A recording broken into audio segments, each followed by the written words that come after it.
As we think of what will encourage us here on this Friday at the end of the week, I believe one of the most important ways to be encouraged is to get out of ourselves and love one another. Love gives powerful freedom to the darkness of self and all the things that go with it. And yet there are things that really hinder us from loving as we ought to love.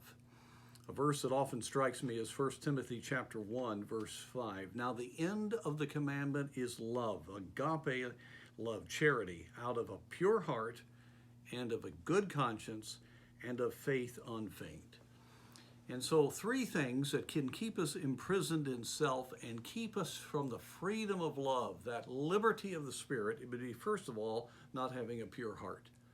That has the idea of a single focus on the Lord and a single focus on, in the moral arena, on our wife or on the Lord in regard to our whole heart affections and thoughts. Purity is absolutely vital. You find anyone who is allowing themselves to be double-minded, to not be pure, they're not able to love. That's why there's so many problems today within marriages, because men cannot love with a full heart and give of themselves because they have impurity in their lives. And so we need a pure heart toward God, a pure heart in the moral arena, and then a good conscience. We talked about that a while back. A good conscience is very, very important to be able to love. That is a conscience that has a sense of well-being. You're right with God.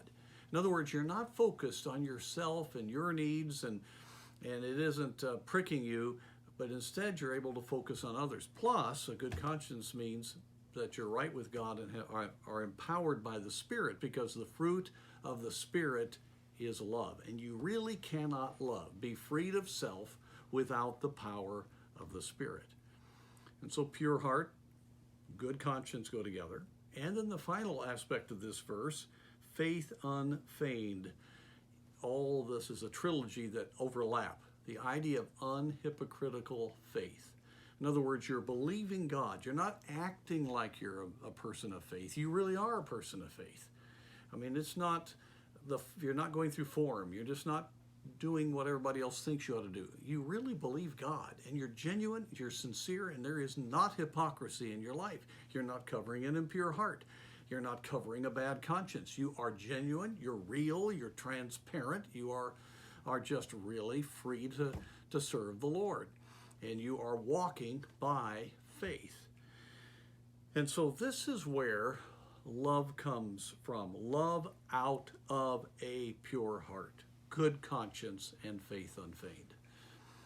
And so often Christians are discouraged just because they are so burdened about themselves, they don't have that joy of investing in others and sacrificing for others and loving others.